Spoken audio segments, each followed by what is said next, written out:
Welcome to the Drum Shuffle, a podcast offering insights, perspectives, and conversations for drummers. I'm your host, Jamie Eads.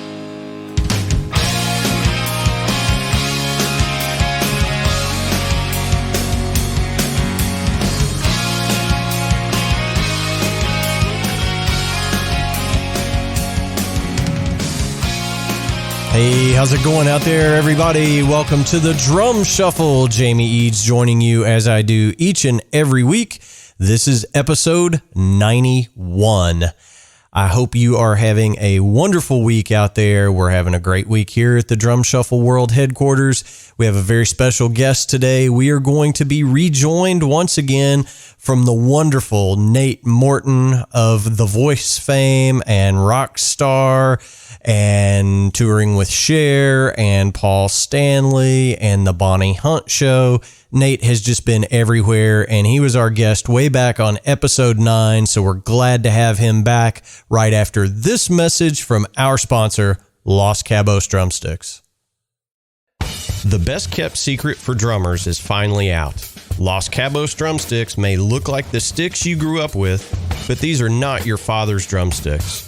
Los Cabos Drumsticks is Canada's #1 drumstick brand, and they are coming to a retailer near you.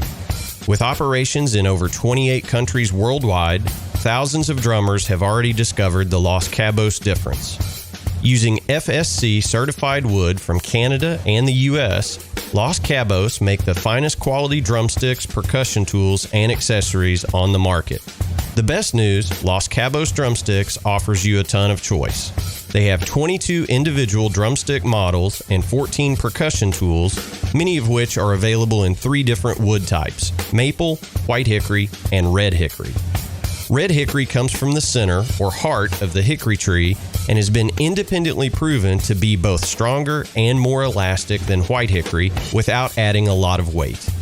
While most drumstick manufacturers have shunned red hickory, Los Cabos Drumsticks has embraced it, becoming the only established stick brand in the world to offer a full line of red hickory drumsticks.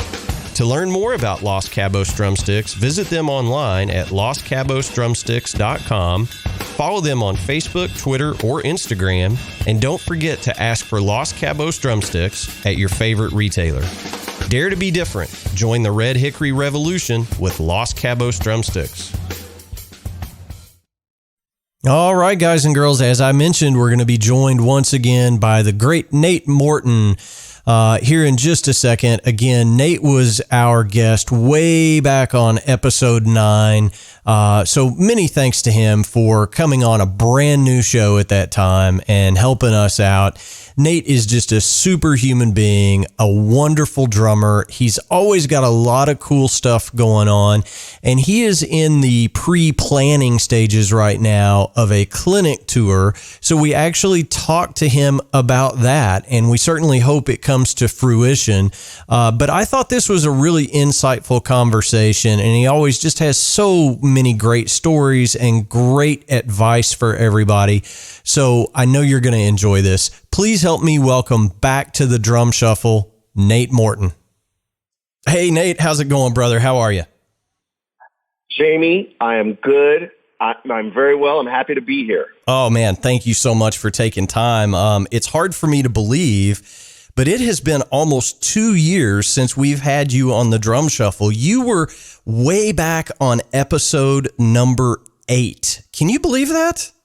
I can't believe that. That can't be true. Well, it is. It cannot have been that long. It has been almost 2 full years. I think you were in May of 2018. So many thanks to you for being one of our first guests. I mean, that has helped me tremendously, but thanks for taking time to come back. I appreciate it. Absolutely my pleasure, and thank you for having me back. Yeah, man, anytime. You know, it goes without saying. So you have been a very busy drumming man for the last couple of years. The last time you were on, you know, we kind of went through your entire career, if you will, and we talked about a lot of really cool stuff. You know, you've just played with everybody, but I know you've been really super busy with The Voice. I mean, that's kind of your main gig these days. What else have you had going on? I know you put out an album not too long ago with Fraud Prophets. Is that right? This is true. So when I'm off from The Voice, one of the things that I enjoy doing as much as I can is teaching. So I get an opportunity to exchange knowledge with other players and so on. And I enjoy getting into the studio and recording. And not that long ago, on one of our breaks, I had the opportunity to collaborate with my good friend Sean Halley on our record, and the band is called Fraud Prophets, and the record is called Poptosis.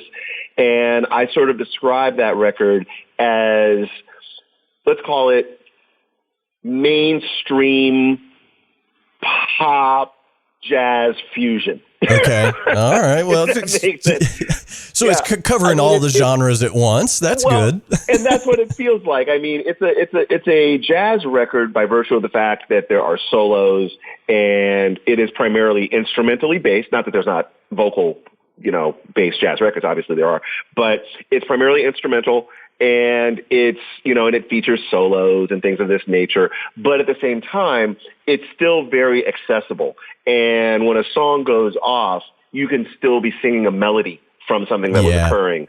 You know what I mean? So that's why so even though it is jazz and even though it is fusion, because we allowed ourselves to to pull from any number of genres, it still remains very mainstream and very sort of pop accessible. And then that actually is how the record sort of became called Poptosis. Yeah. Because Poptosis is sort of this state, if you could imagine, where, you sit down to play something that's really just heady and really just cerebral, but it's still, through whatever you try to do, it still comes out as a hooky, singable melody. Yeah. So that was kind of where that all came from. Oh, and it's awesome. And, I still pop into the old CD player every now and then, or, what do the kids listen to these days? The MP3s. I've got it, on my phone or whatever. But I still pop in the record you did with Kenwood. And I want to give a shout out to Kenwood Anderson, who is just a wonderful human being. But jazzy, funky jazzy stuff. Yeah, funky jazzy stuff. Yeah. So I absolutely am still listening to that, and I still put it on from time to time, and I still get a lot of positive feedback from it as well. Yeah, man, that was just a killer album, and I actually asked Kenwood, we've kind of become acquaintances through social media and stuff, and I asked Kenwood, I was like, where did you learn how to play keys like that? And he was like, dude, I was just faking it most of the time. I was like, are you kidding? Are you kidding me? Faking it. Yeah, well, he's very humble in that regard. Yeah, but just great stuff that you've been putting out. And, I think it goes to, and I always, compliment you for your versatility, because obviously The Voice, you have to cover every genre known to man in an hour-long format. I mean, let's face it.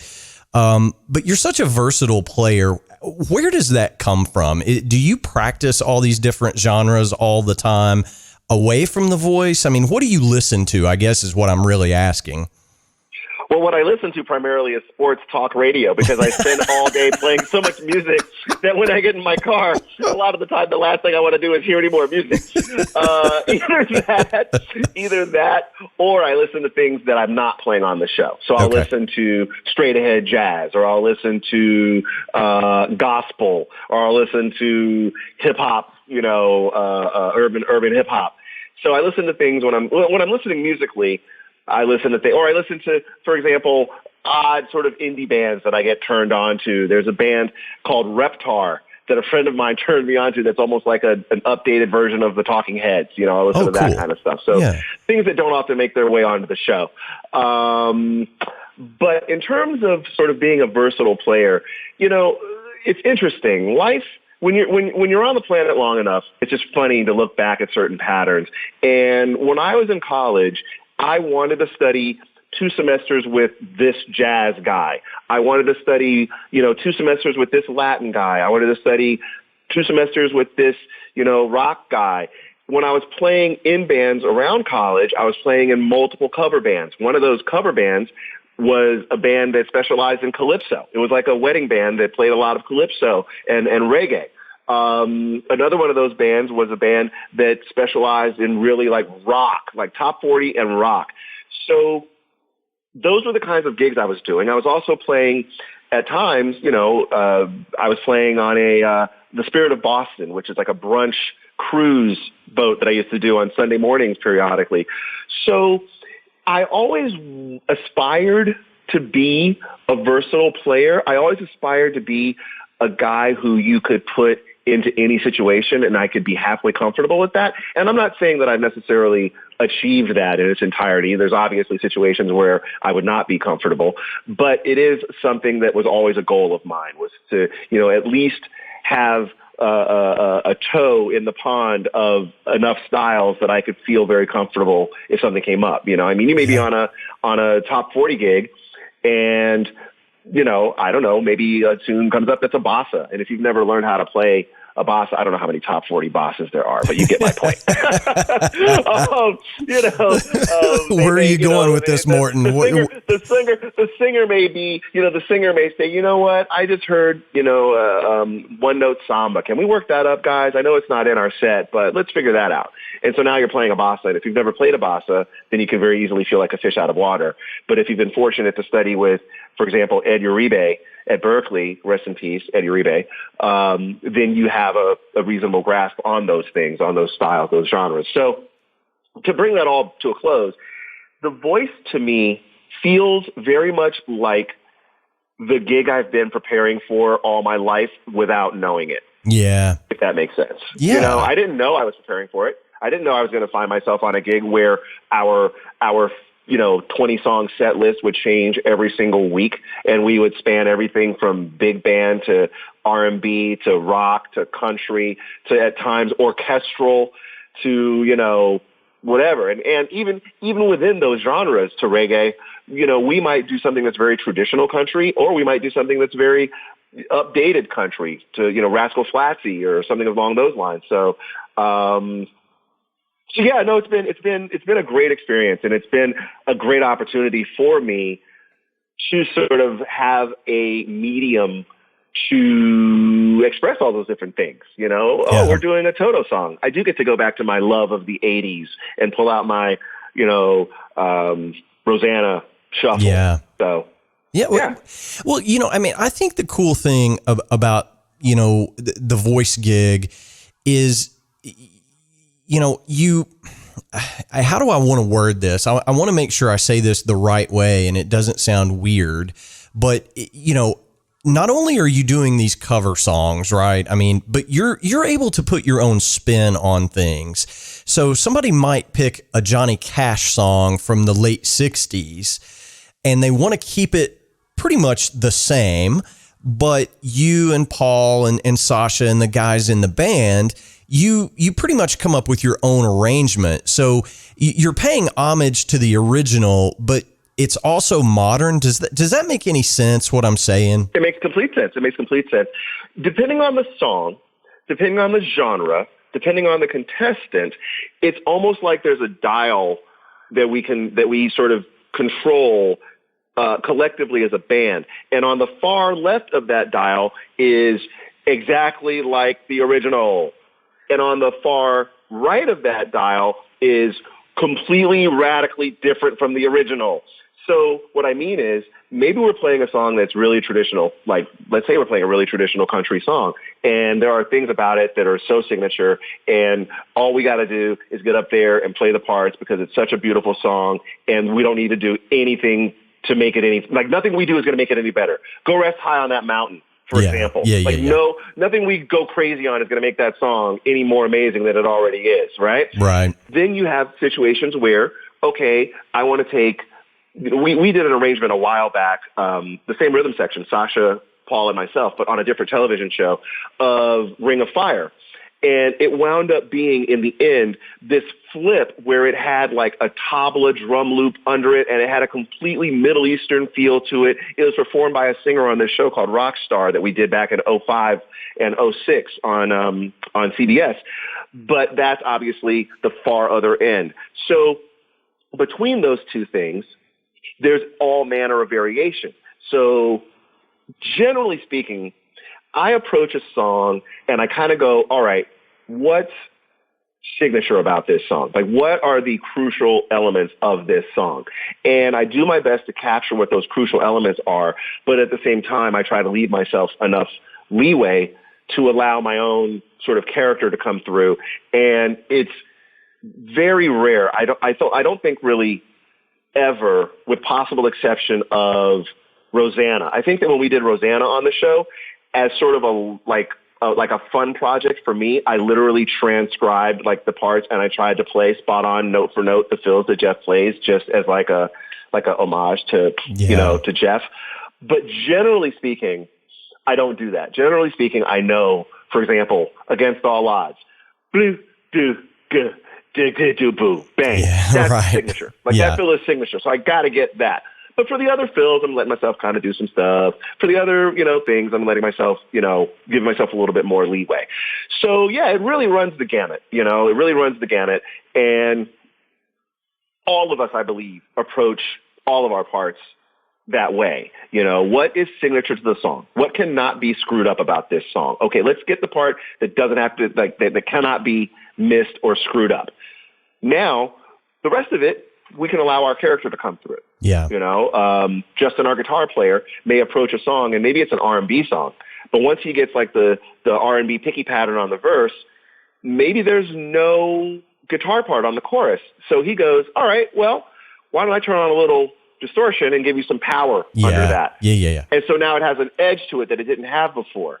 So the elements that are essential are there, right? Yeah. But the song itself has a little bit more of an edge now. Maybe Justin's doing that, so I open the hi-hats on the chorus. All right, now I'm totally not doing what the drum machine was doing on the recording. Right. But the song is still there, Yeah. So that's all. That's kind of how we all collectively approach it. Well, again, I just think it's really cool. And there's this, the age-old argument amongst, musical tribes of, I don't want to be in a cover band because that's somebody else's music. There are these original only musicians, right? I'll only be in an original band. Covers are for guys that have sold their soul and all that stuff. But we have these conversations occasionally, us drummers, and I mean this with all due respect, but you are in probably the most famous cover band on earth. I mean, think about it. Certainly one of the most high-profile cover bands. Yeah. That's what I tell people. And it's funny when I bump into people and they I have some musical tattoos, or if I'm wearing a Pearl drums or a Zildjian cymbal shirt or some other drum manufacturer or company, and someone will go, "Oh, are you a drummer?" And I'll go, "Yeah, I'm a musician. I play drums, yeah." And they go, "Oh, cool. What do you do?" And I go, "I'm in a cover band." I'm in a cover band. It's fine. I have no problem with that. And there are people, for example, who might be on tour with artists who, would say similar to what you're saying, I don't want to be in a cover band. I'm playing with so-and-so on tour. And Sasha, my bass player, has the best saying. He goes, unless you wrote the song, you're playing in a cover band. So God bless Sasha Christoph, because that was going to be the next words out of my mouth was like, if you're out with, Janet Jackson, J.R. Robinson wrote your drum parts, most likely. You know what I'm saying? It's right. So, you can be on tour with the Beach Boys. You're covering, the great Hal Blaine. So, I mean, it's just exactly, but I say that. I take no offense. I take no offense whatsoever at being labeled a cover band, regardless the intent. I mean, some people may determine a cover band. I'm fine with that, because I'm so comfortable in loving that position on that show, that chair, playing with those guys, playing those songs. I mean, it's amazing. I really am. Every day that my eyes pop open and I get to go into work and do that gig is a blessing to me, and I consider myself fortunate to have it. So yeah, well, from your lips to God's ears, and I have told you this before in our conversations. You guys came onto my radar. You mentioned it earlier, the Rockstar show on CBS, and you guys were going by the name The House Band, I think, at that time. But very creative. Yes. So I'm sure very literal band name. Yeah, I'm sure some mid-level producer at CBS is really patting themselves on the back for that name right now. But so here's the funny thing. So what actually we actually over the evolution of that show. So the first season was Rockstar in Excess, and in Excess, at the end of each episode, they would dismiss someone or whatever. And what one of them would say would be, well, we're really sorry, Joanne, but you're just not right for our band in Excess, right? You're not right for our band in Excess. You're not. That was the nice way to put it, right? It's like, you're really great. You're just not right for our band in Excess. So we took on the moniker Our Band House. So we became on all the message boards, they would refer to us as OB:house, Our Band House. That's fantastic. Well, I mean, that's when you and Paul and Sasha and did you have a different guitarist at that time, or was it still Justin? No, Justin didn't come on board until Rockstar. We had a guitarist named Hafa Moriera. And we had a multi-instrumentalist who played guitar and keys named Jim McGorman. Oh, that's right. That's right. So that's when you guys first hit my radar. And, this was back, 04, 05, something like that. But it was the first of its kind. And of course, me being a huge music fan, I was like, there's no way I'm not watching this show. Right. So...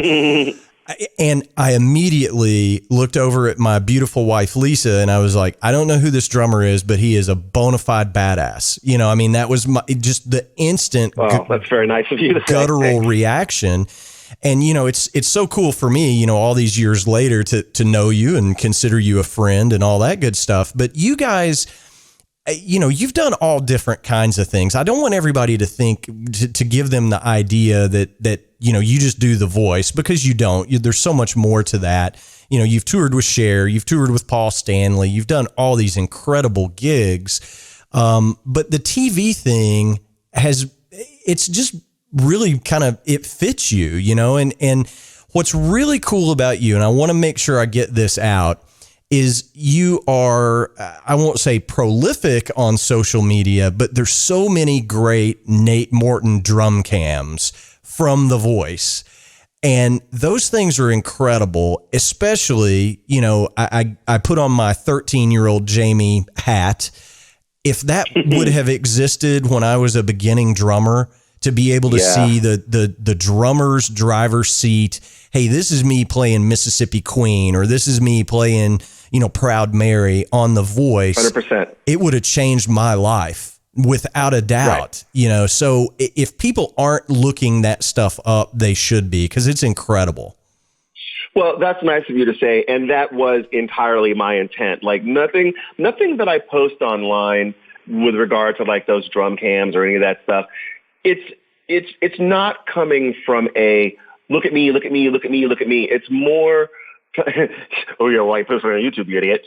But yeah, but it's more coming from like you said, like 13-year-old you, like watching that stuff. And it's like, maybe you're watching an artist on the Letterman show and Anton Fig is back there and he's killing it, but you can't really see him. Right. And you're kind of straining to hear what he's doing. And you're like, oh man, like exactly like you said, Jamie, I would have loved to have had an Anton Fig cam.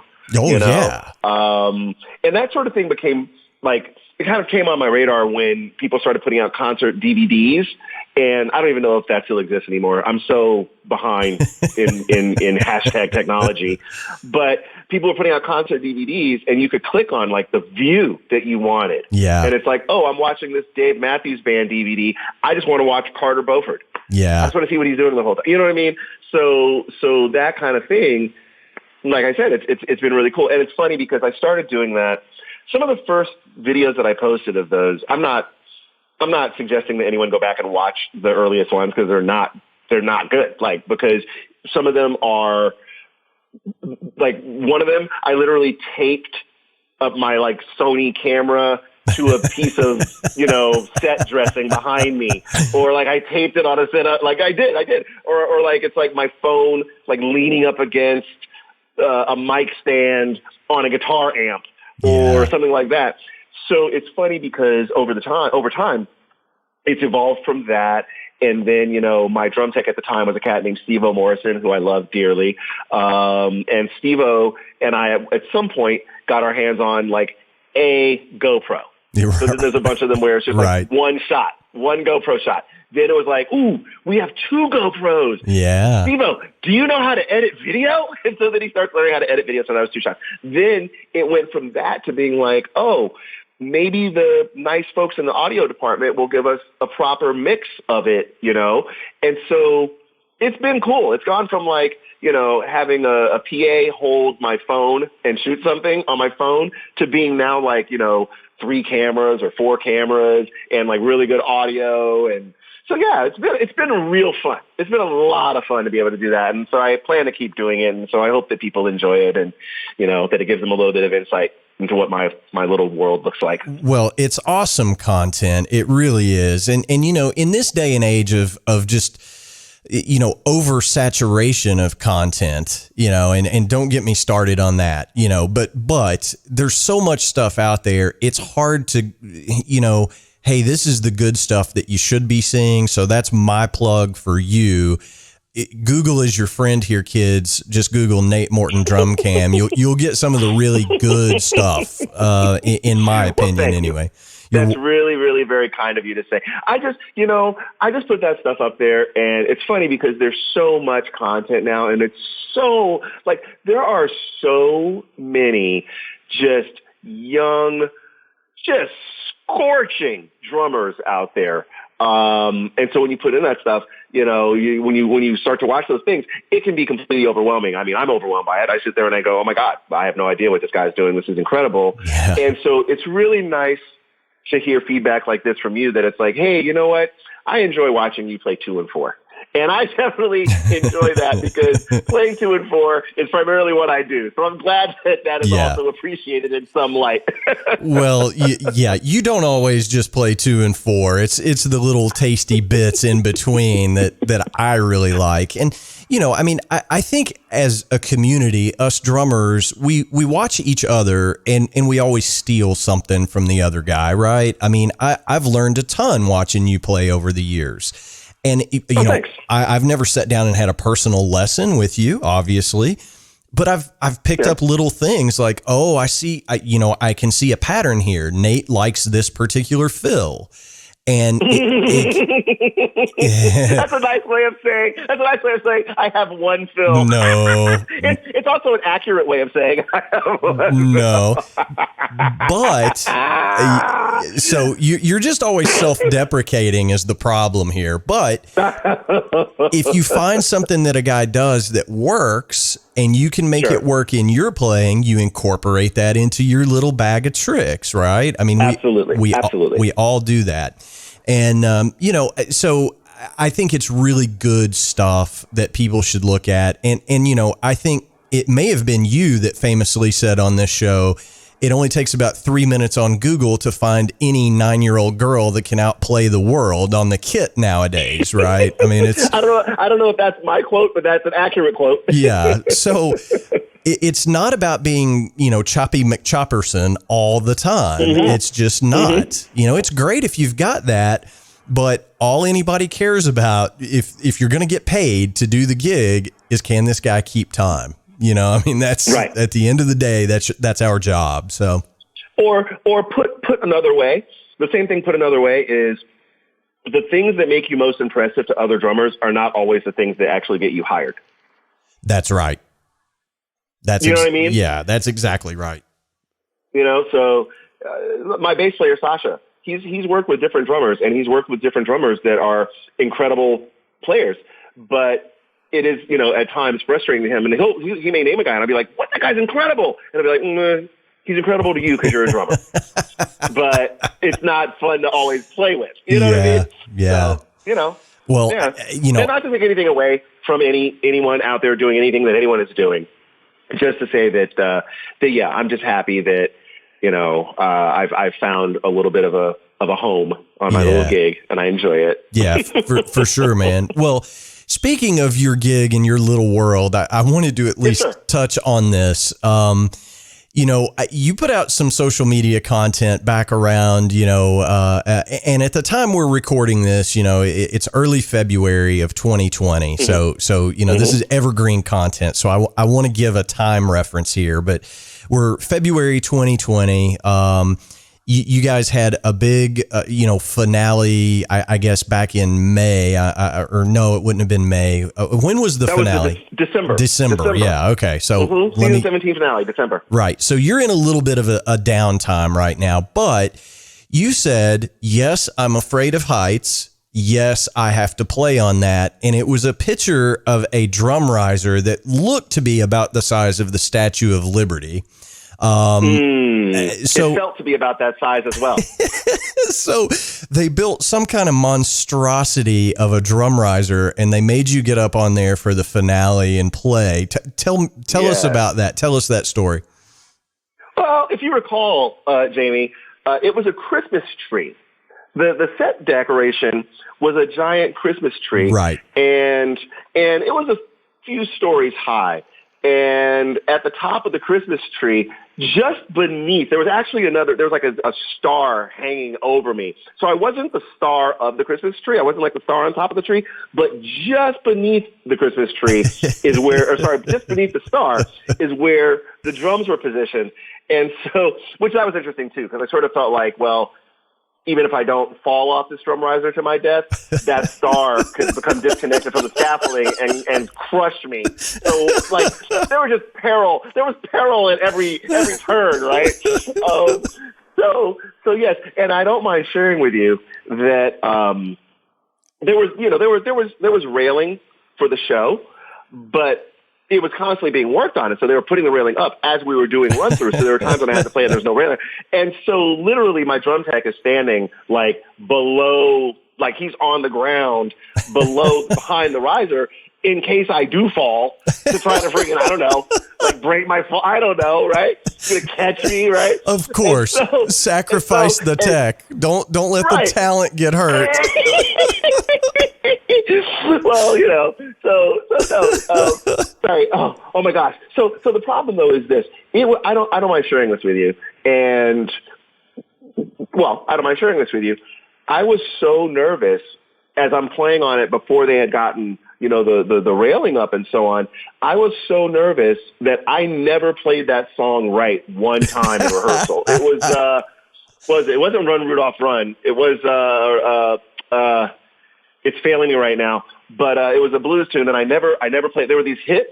There are a few hits in a few different sections, and I never played the hits right all the way through the whole song one single time because I was so distracted. And it's like, if the riser is 6 inches high, or even if it's a foot high, or even if it's 2 feet high, you don't really worry about falling off of it too much because, A, I don't make it a habit of falling off of risers anyway, although I did famously fall off of a riser in Chicago, which is on YouTube, which you can find if you would like. I can tell you that story. That was a funny one.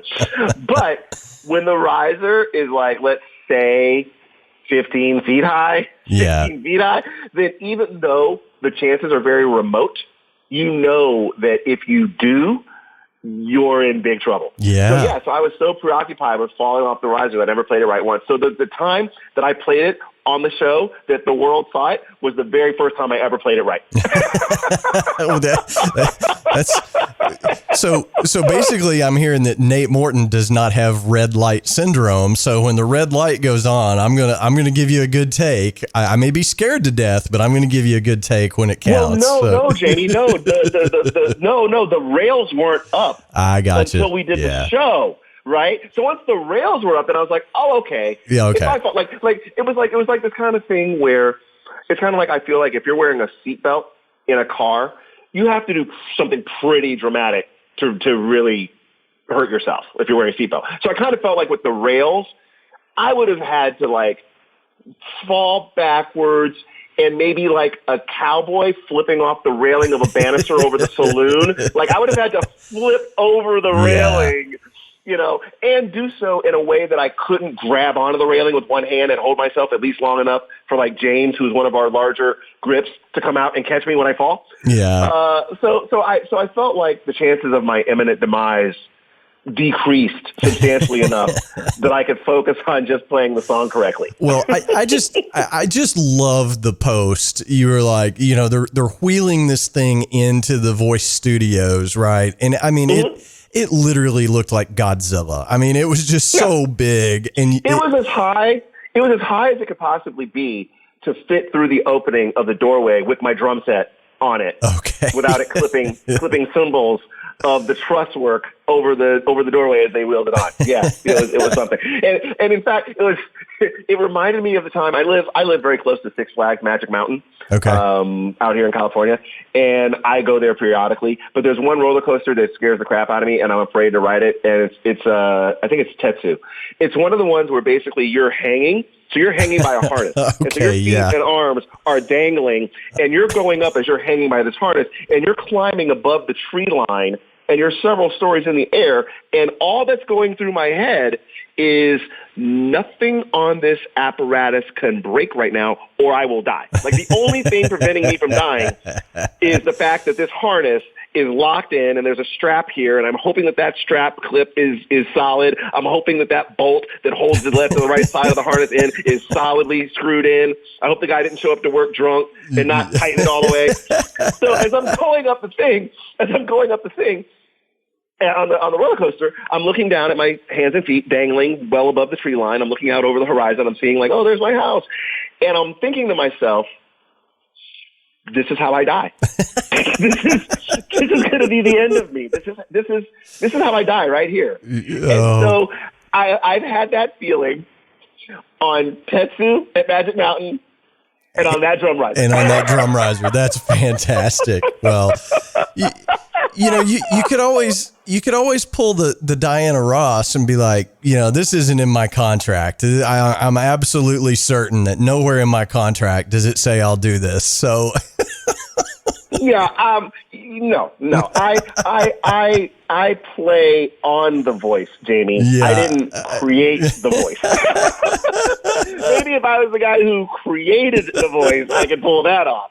But yeah, no, it's the guy who plays drums on the voice. I don't get that kind of like first right of refusal or anything like that. you just go where they tell you to go. Oh, that's something like that. Show up, sit down, play drums. Yeah, that's so funny, man. That's awesome.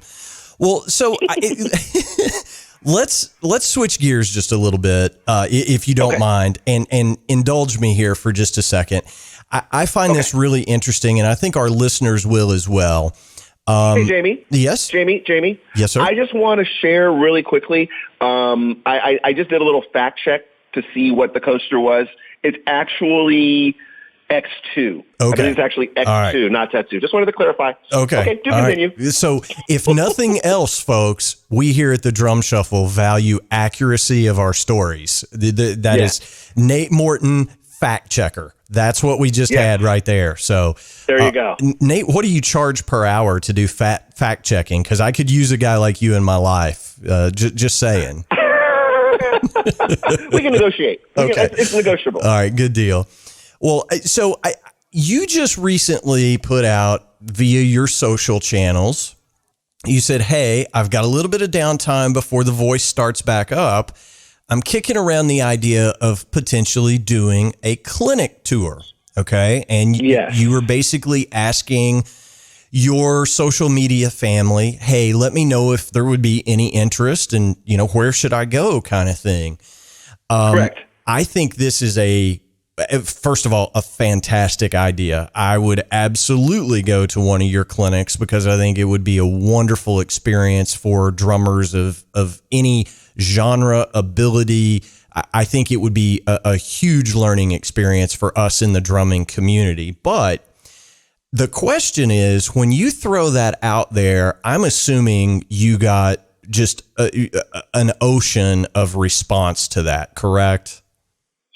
I wouldn't say an ocean, a medium-sized lake.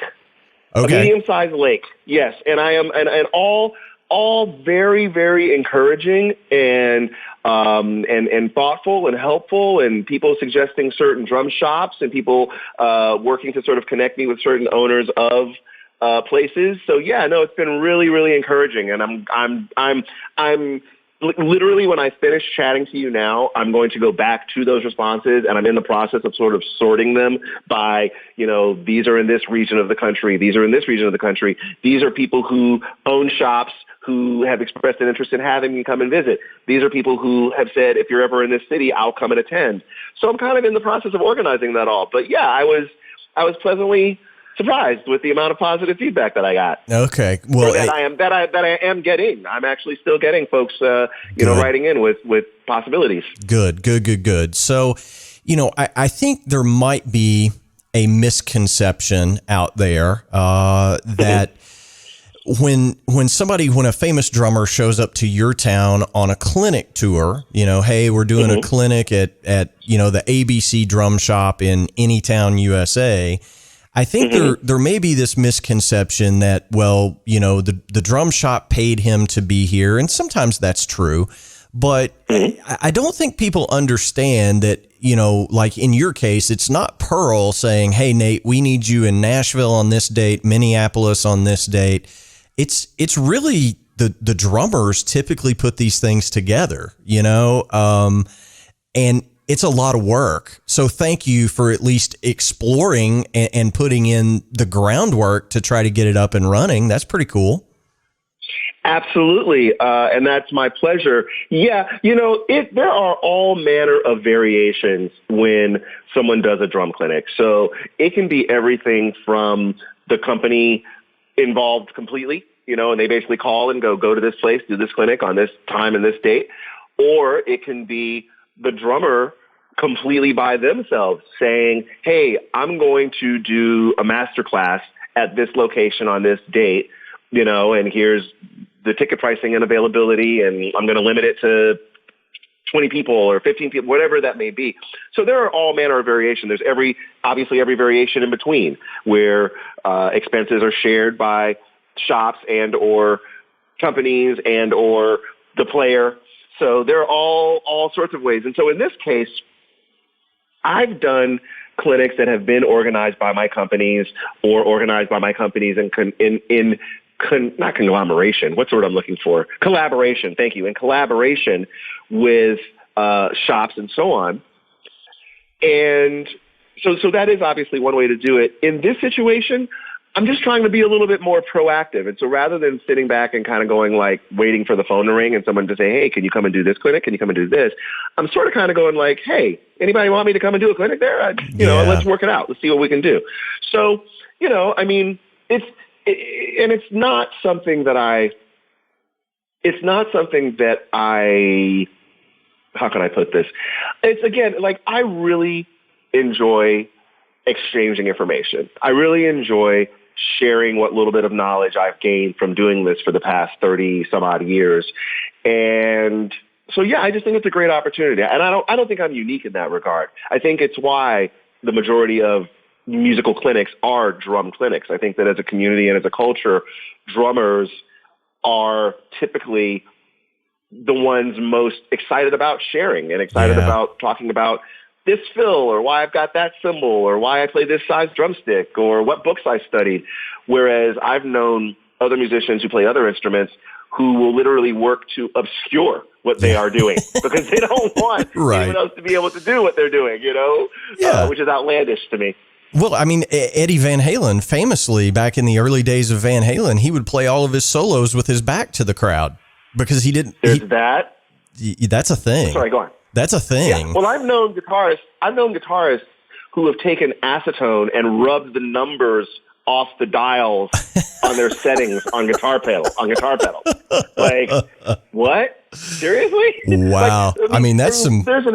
That's some CIA secret squirrel stuff right there. I mean, that's Or I've known guys who cover their rigs with towels when they leave the stage, like guitarists who will cover their pedal board with a towel before they leave the stage so that no one can see what their settings are.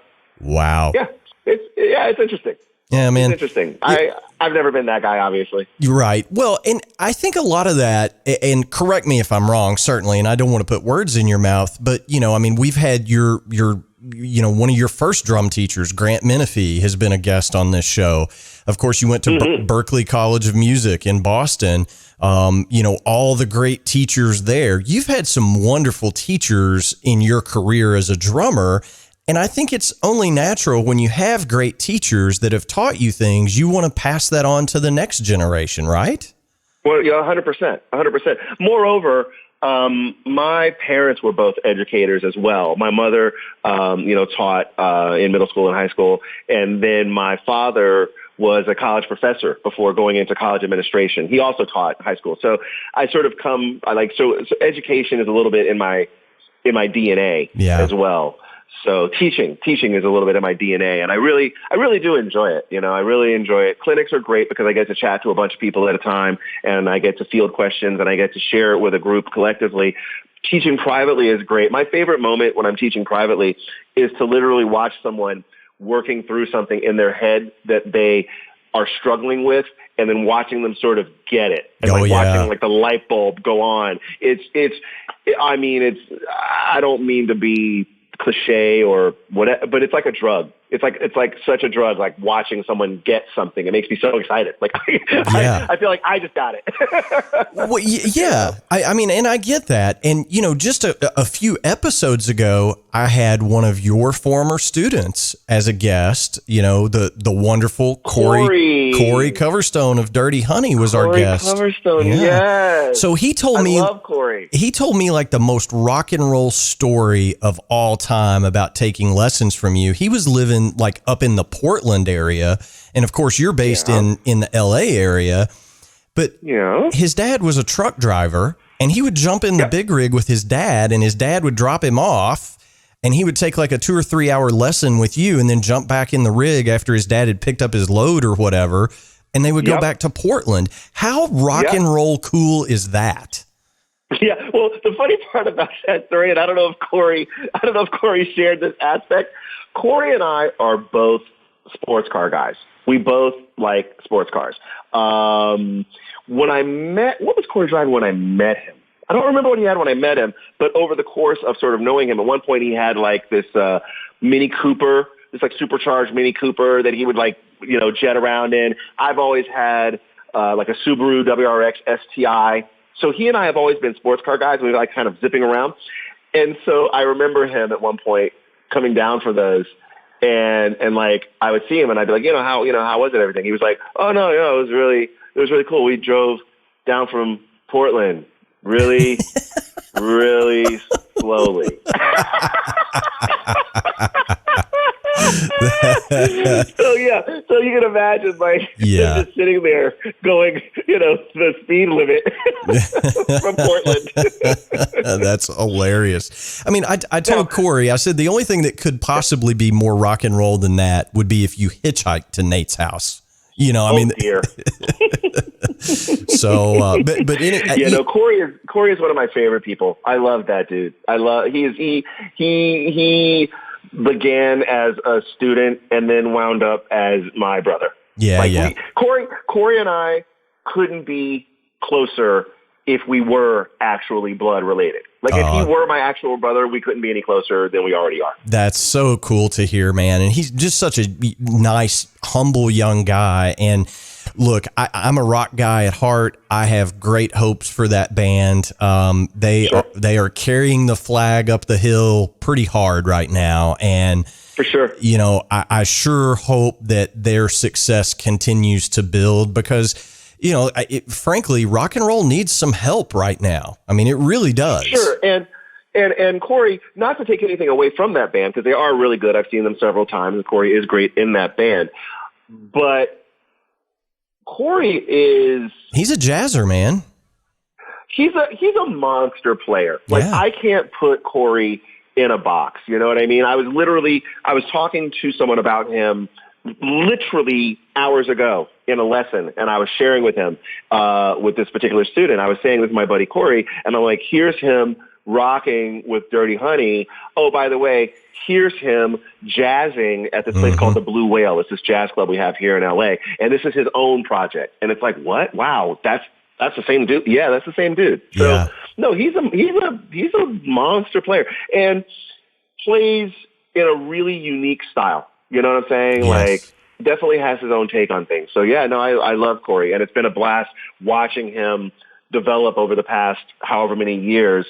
As a player, and then in his career, and then as a bro, and and I know his mom is, it's awesome. Corey's a great dude. Yeah, for sure, man. Well, I mean, he just had such a good story, and it tied back into you, and it was not planned that way, but I said to him, I was like, well, I literally just texted Nate about 20 minutes ago to try to get him scheduled. So it's so cool that our community, you're not very far removed from any drummer at all. You're only about three emails away from anybody in the world these days. You know what I'm saying? It's yes, I do. It's cool that we have such a close knit family in the drumming community. Yeah. Absolutely. Yeah, I mean it's just great. Now, I also had one of your buddies on the show a little while ago, and the great Fred Eltringham, of course. We were talking about his time at Berkeley, and he and I put our heads together, and we just decided that you guys both attended Berkeley during the golden age. We've just decided, of all the great drummers that have come out of Berkeley, the golden age was around your time at Berkeley. And, now, when did Fred start finish? I don't remember. I want to. Were we there at the exact same time? I want to say he was a year behind you. I'm not sure. Okay, that sounds about right, because I feel like I'm older than Fred. Yeah, I want to say he was a year behind you, but we just kind of put our heads together in a little chat like this, and we came up with Abe Laboriel, Fred, you, Johnny Rabb, John Blackwell, Stacy Jones, who went on to Little John Roberts. I mean, it was literally and Haas. Yeah, Portnoy was in there Chad somewhere. Wright, Chad Wright, currently on tour with Bruce Hornsby. Yeah, I mean, there were a lot of cats. There were a lot of cats there at that time. So, how does it feel to be contemporaries with all those guys? I mean, do you ever just go, my God, I really did go to college with like the A-list of drumming? You know what? Here's the thing. Oh my God, how did I forget Antonio Sanchez? Yeah. He was also there at the same time.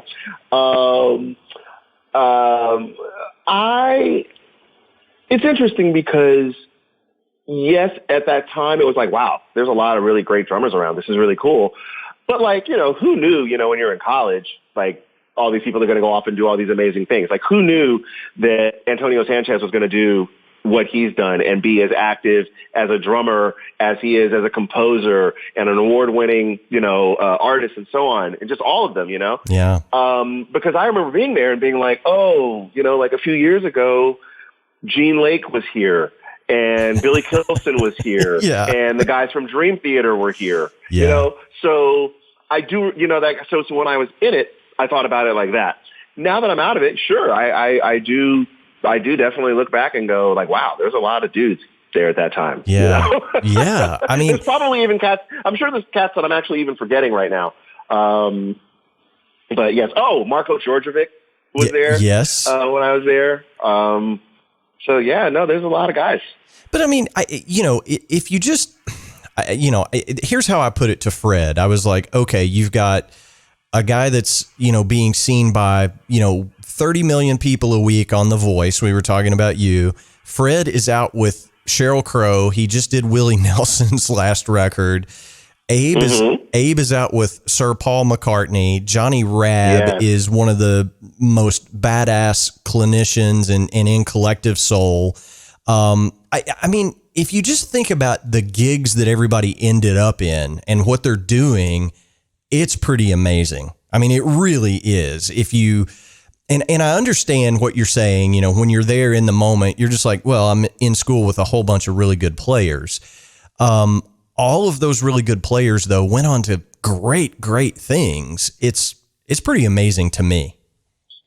Well, I mean, not to take anything away from anything that every one of those players did prior to coming to school at Berkeley, but I mean, to me, it speaks volumes to the available level of education and so on available at that school. Yeah. I mean, you know what I mean? I used to say that going to Berkeley was the second most important thing that I ever did to further my musical career.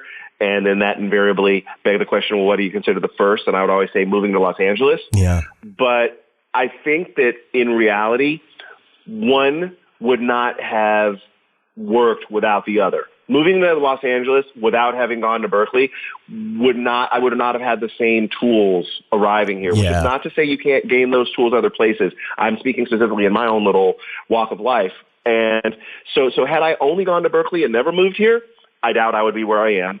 Had I skipped going to Berkeley and moved straight here, I doubt I would be where I am. So now I more say the two most important things that I ever did to advance my musical career were going to Berkeley, followed by moving to Los Angeles. Yeah. Well, I mean, and that's a really great point. I mean, you have to be where the action is, no doubt. And, you know, Berkeley is just such a school of renown. And, you know, I've had a whole bunch of cats on here from, you know, North Texas and University of Miami. There's a ton of great schools out there for drummers. I'm not trying to say everybody go to Berkeley. You know, that's not what I'm saying. But, I am. Well, fair enough. Touche. I'm just kidding. But I just think the players of that era, you know, that 90s era, I mean, it was thick with talent. There's no doubt about it. And it's really incredible stuff. So, Nate, what else do you have going on in your life? I mean, as if The Voice and, you know, doing albums and planning a clinic tour aren't enough. What else do you have going on? Are you still taking on some private students, new private students? To talk to us about that. I am teaching. But the counterbalance to all of the things that we've been chatting about now is the fact that the fact that I also have, you know, a wife and 6 kids. Yeah. You know what I mean? Speaking of my 6 kids, one of them just texted me, my 17-year-old Brandon just texted me, everyone else stole all the juice from the fridge, so now I am sad. So you know what I mean? So there's also that. You know what I mean? You need to get in your zippy little Subaru and drive your ass to the market, Dad.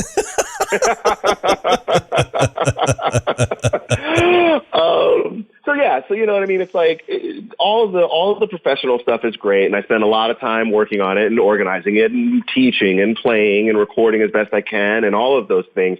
But it's also balanced with like, okay, I get to take my 13-year-old to a tennis tournament that he's playing, you know, this weekend, or I get to go pick up my 7-year-old from school after I've picked up my 4-year-old from preschool, and then we're going to go get yogurt at Golden Spoon. Yeah, you know what I mean? Like, that's fun stuff. You know, I'm going to take my 2-year-old to the park, you know, push him on the swing until he starts yelling at me that he wants to get out of the swing and whatever. Then I'm going to chase him around and try to prevent him from falling off of something and hurting himself.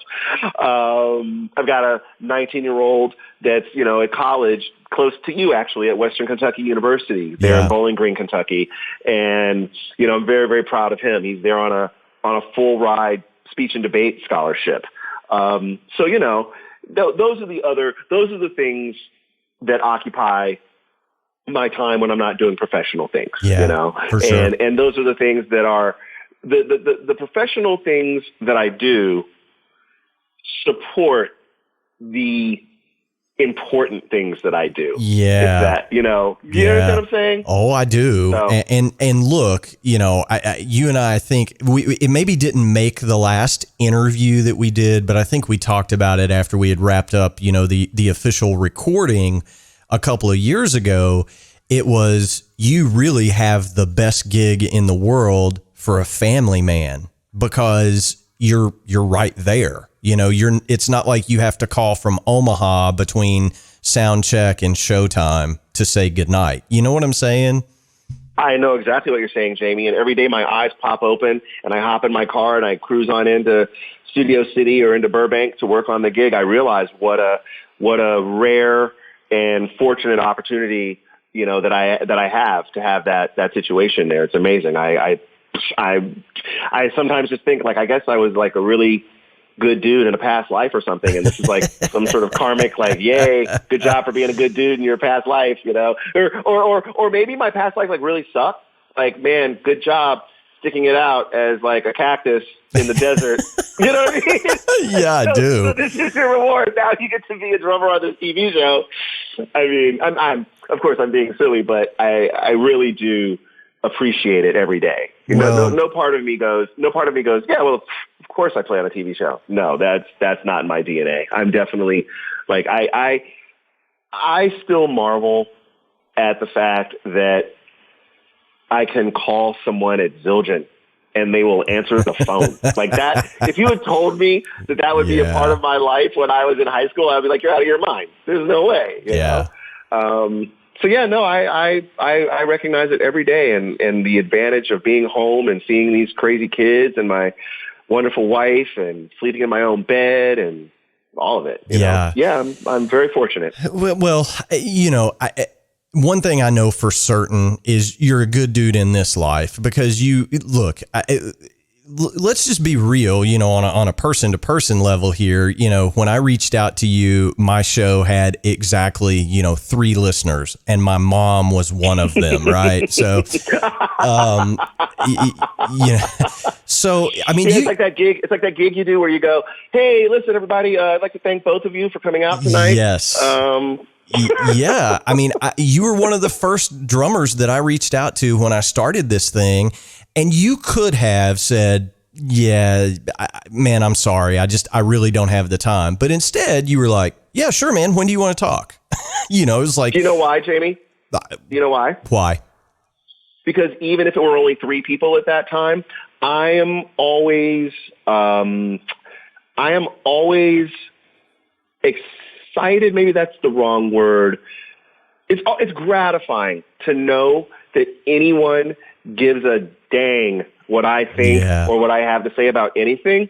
So the fact that anyone would care is to me like, okay, of course I would love to go on. If someone wants to listen or has a question, or if I can help anyone in any way and they can gain something from anything that I can possibly say, I jump at the opportunity. So I consider myself very, very fortunate to be in a position where anyone actually cares what I have to say, if they do. Well, you probably don't even know it and don't realize it, but you're a huge piece of the formula in the success of this show, because when you start anything like this, a drummer's podcast, and there's a ton of them out there that are way more established than mine. And I know you've done some of those, and those guys do great work. But if you can't get some guys on that people have heard of, you're probably not going to get any traction early on. And it's just hard. But, I think the way I tried to launch this show was, let's get some really great players on the show and just talk about them and their life. And, you were one of the first cats that said, yeah, man, let's figure out a day and time, and I'll give you as much time as you need, and we'll talk about anything you want to. It really taught me how to do the show, to be perfectly honest with you. It was really cool of you to do that. Man, stop. You're giving me way too much credit, dude. Stop. No, I just appreciate it. I really do. Sure. Well, I like I said, I appreciate you inviting me. And it's always a pleasure, man, to get to come on and talk to you. Yeah, for sure, brother, for sure. So let me ask you one final question, and I'll let you get on with your day. But, we talk about the voice, and, you get to sleep in your own bed and all that stuff. And I know the answer to this, but I want you to say it for our listeners. Touring is not off the radar for you forever, right? Is that the question? Yeah, that's the question. I mean, touring is not off the radar for me forever. If the right offer came along, yeah, okay, sure, and the timing, yeah, for sure. I mean, you've got your obligation to NBC and The Voice. I mean, but you have some downtime each year, and I would imagine you've had some calls, and you don't have to disclose that, but. We're really excited that you may be doing a clinic tour. We all want to get out to see you, but there could come a time that you're back out with somebody like a Cher or whomever. But you have not closed that door, that chapter in your book, right? Jamie, I'll be honest with you. I'll be very, very honest with you. I enjoy touring, and there are aspects of it that I miss. And so, sure, I absolutely could see myself being on tour again at some point with someone. It's not by any means something that I've completely ruled out. It would just have to be the right opportunity, you know? Yeah. The show obviously keeps me busy and keeps me in town, which is why I've sort of looked to explore the clinic touring possibility, because that would be something that I could dictate around my schedule on the show. Yeah. So that's what makes that attractive. But sure, if the right thing fell into place at the right time of the year and the right, you know, part of the shooting of the show, production and all of that, no, I haven't ruled out touring at all. Okay, good. Well, you know, I mean, it's always good to ask, you know, because, I mean, I think there are some guys out there that say, hey, touring is over. I'm a session only cat now. Or, you know, I don't want to do sessions only anymore. I want to tour. You know, I mean, I think it's up to the individual situation. But I always find it interesting because you've done some huge tours in your day, right? So I wanted to ask the question, and I appreciate your honesty. You got it. And I think for me, I think that what I've always done is I've attempted to let my enjoyment of the music and or the situation guide me. Yeah. In other words, there have been times where I've had a tour opportunity, or maybe not even a touring opportunity, an opportunity, whatever it may have been. And it may have been music that I did not enjoy, but perhaps would have paid more than an opportunity that I took instead to make less money playing music that I would have enjoyed or playing with, you know, musicians that I had more fun being around. Yeah. So that to me is the overall guiding principle over, like, will I tour or not? Will I only do sessions? Will I only, you know, play on TV if that were up to me?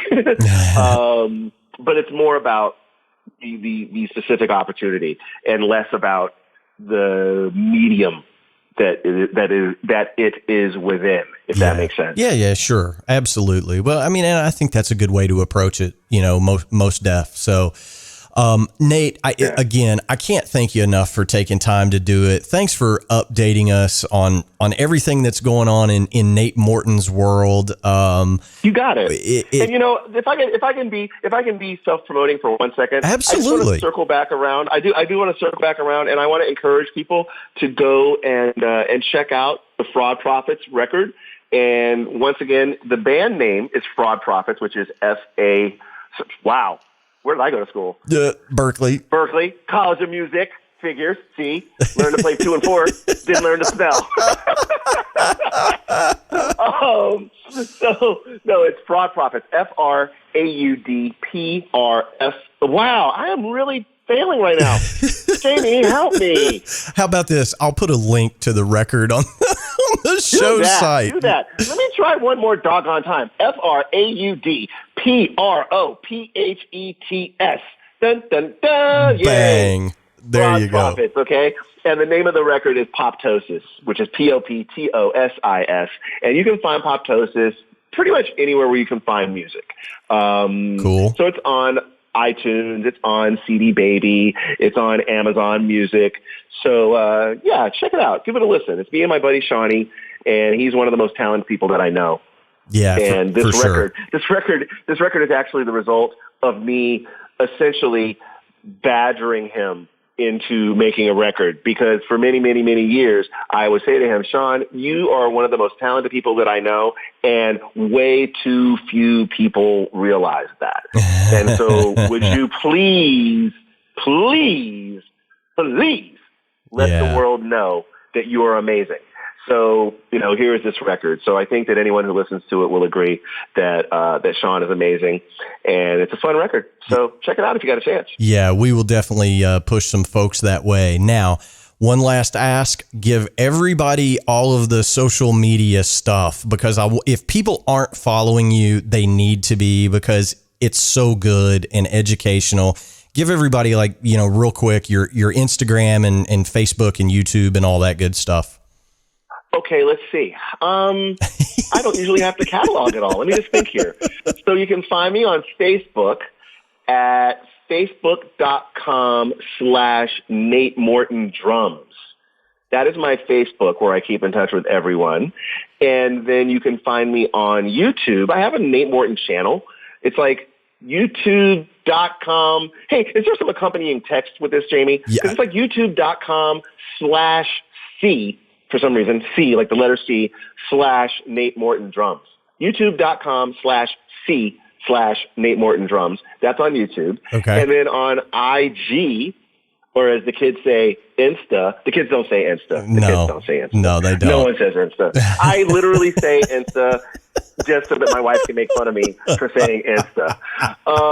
But you can find me on Instagram, and I'm Nate Drums, which is N and the number 8. Yes. DRUMZ. Yes. N8DRUMZ on the old Insta. Yeah. I'm doing a wink and like an air pistol, like right now. Okay, good. Well, and I'm gonna I'm gonna out you right now, kids. Oh no! That IG hashtag. If you ever see a little blue Subaru zooming around with that license plate on it, pull up next to the guy and be like, "Hey, my car's faster," and see what happens to you. So. I have been spotted. It's on my tag, Nate Drums, and I have been spotted. I had to get this, man. So I had a kid come up to me, and we were rehearsing. We were rehearsing, and at center staging, and my car was parked in the parking lot, and another drummer who was rehearsing there with another band, younger kid, came up to me, and he's like, "Oh, what are you doing?" And I'm like, "Oh, I'm Nate, whatever. I'm a drummer." And he's like, "Oh, okay, I'm so-and-so, I'm a drummer." And he said, "What do you do?" And I said, "I play drums on The Voice." I'm in a cover band. "Oh."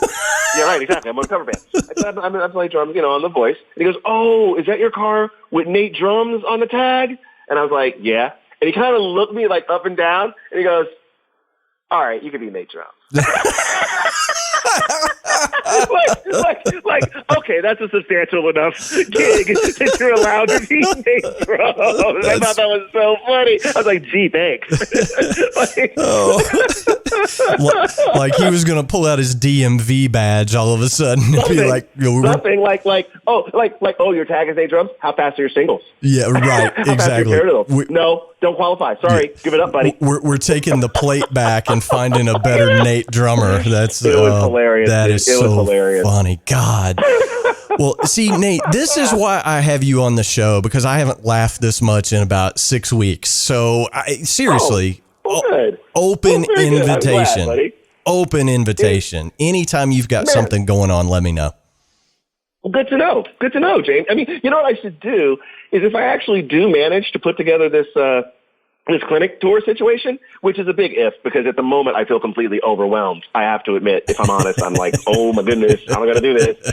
But if something happens and I am actually able to figure out a way to do it and do it the right way and get it done, I'd love to pop back on and be like, "Hey, I'm in this city on this day." For sure. For sure, man. All right. All you got to do is shoot me a text. You've got an open line on this show anytime you need it, my friend. I appreciate that. Thank you, sir. Yeah, man, thank you. So we'll be looking for a clinic tour announcement. We're keeping our fingers crossed. And if that does happen, we'll have you back on to talk about where you're going to be. And, we'll try to get you to give up some goods, and give us a sneak preview of what you're going to be talking about and playing along to and all that good stuff. But we'll drum up some interest. Pun fully intended there. So cool, man. Yes. Yes. Thank you, Jamie. You're welcome, man. Brother, anytime. Have a great one. Let me know if I can help, and we will talk to you very, very soon. Will do, sir. Thank you, buddy. Goodbye, everybody. See ya. All right, everybody. That is going to wrap up episode 91 of the Drum Shuffle. Thank you so much for listening. I say it every week. We cannot continue this show without all you guys listening week in and week out. We appreciate it from the bottom of our hearts over here at the Drum Shuffle. I also ask every week, and sincerely, it's a huge help to us, take a moment to give us a thumbs up, a star rating, a review. Type a couple of sentences if you like the show in that review slot on whatever platform you use to listen in. It helps people to find us, and we need all the help we can get for sure. Many thanks to Nate Morton for taking time out of his busy schedule to join us. Hit the subscribe button. We have some episodes coming up that you're certainly not going to want to miss. I am going to be joined next week by my brother from another mother, Scott Hessel of the Gin Blossoms, who was our guest way back on episode number 2. So it's going to be great. Scott and I have developed a friendship over the last couple of years, and it's always a hoot when we get on the phone with one another. I promise you don't want to miss it. Hey, we answer every single email we receive here at the Drum Shuffle. The Drum Shuffle podcast at gmail.com is where you can drop us an email. We do answer every single one we receive. Our web address is thedrumshuffle.com. You can find more information on me over at jamieeads.com. Have a fantastic week out there. And until next time, may your heads stay strong and your sticks never break. Cheers, everybody.